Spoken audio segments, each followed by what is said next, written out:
আজ বিশ্ব মানবাধিকার দিবস উপলক্ষে চট্টগ্রামের রাঙ্গুনিয়া ১ নং রাজানগর ইউনিয়ন কর্তৃক আদিবাসী ভাই ও বোনেরা আয়োজিত র্যালিতে অংশগ্রহণ করতে পেরে আমি অত্যন্ত কৃতজ্ঞতা জানাচ্ছি।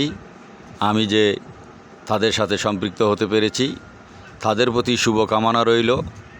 বিশ্ব মানব জাতি সকলেই ভালো থাকুক, সুস্থ থাকুক।